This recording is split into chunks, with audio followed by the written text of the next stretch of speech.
میں نے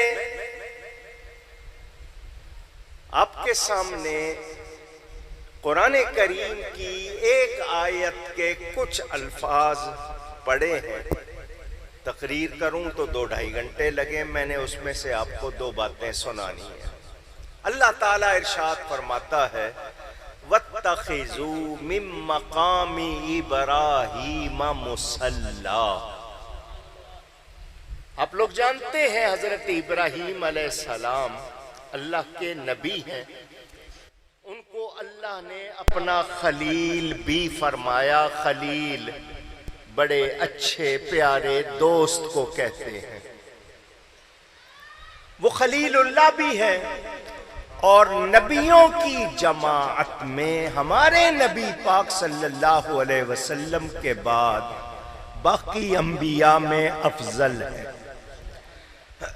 نبیوں کی جماعت میں ہمارے نبی کے بعد ان کا درجہ ہے.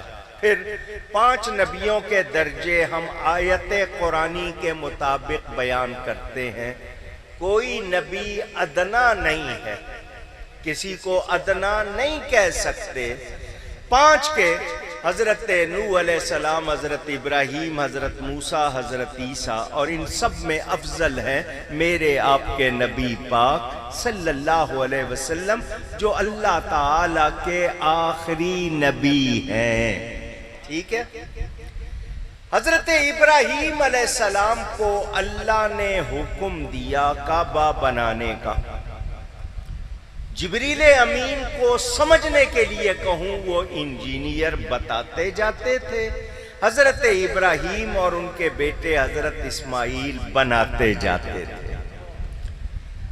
دیوار اونچی ہوئی اس زمانے میں, لیڈر جس کو آپ سیڑھی یا پنجابی والے پوڑی کہتے ہیں, گھوڑی وغیرہ انتظام نہیں تھا. دیوار اونچی ہوئی تو اللہ تعالیٰ کے حکم سے ہی ہوتا ہے جو کچھ. حضرت ابراہیم نے ایک پتھر اونچا ہونے کے لیے رکھا. جب وہ اس پر کھڑے ہوتے وہ اونچا ہو جاتا, جب اترنے لگتے وہ نیچا ہو جاتا.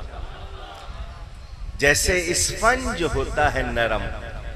حضرت ابراہیم جب آپ اس کام کر چکے, اللہ نے اس پتھر کو آپ کے پاؤں کے نیچے نرم کر دیا. آپ کا پاؤں مبارک اس میں دھنس گیا, پیر گیا. حضرت ابراہیم نے پاؤں نکالا تو وہ پتھر پھر سخت ہو گیا. 5,500 سال تقریباً ٹائم بتایا جاتا ہے.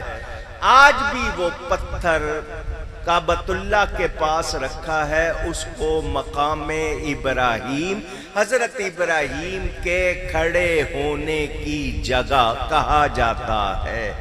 اور قرآن میں فیہ آیات بینات, یعنی یہ روشن نشانیاں, معجزے.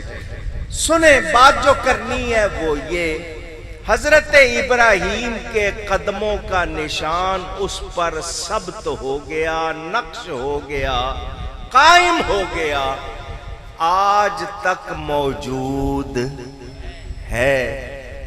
اور قرآن کی آیت کہہ رہی ہے نماز پڑھنے والوں, حضرت ابراہیم علیہ السلام کے کھڑے ہونے کی جگہ کو سجدہ گاہ بناؤ. سجدہ اللہ ہی کو ہوگا, مگر ماتھا وہاں رکھو جہاں کسی پیارے کے قدم آئے ہیں. سمجھ آ گئی؟ ہم مقام ابراہیم کو سجدہ نہیں کرتے, سجدہ اللہ کو کرتے ہیں, مگر اللہ کو سجدہ وہاں پسند ہے جہاں کسی پیارے کے قدم آئے ہوں. اب اٹھاؤ وفاء الوفا علامہ سمودی کی, اس کو اٹھا کے دیکھو تو اس میں وجہ لکھی ہے ریاض الجنہ. حضور فرماتے ہیں ما بین بیتی و منبری روضۃ من ریاض الجنہ, میرے گھر اور منبر کے درمیان کا یہ ٹکڑا جنت کے باغوں میں سے ایک باغ ہے. علامہ سمودی فرماتے ہیں یہ جنت کا باغ کیوں بن گیا؟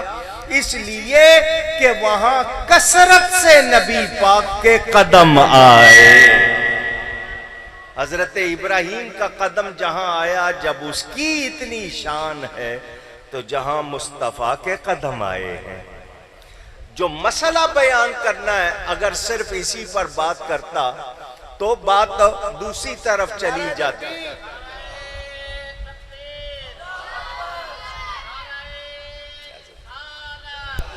اجازت جاری رکھیں.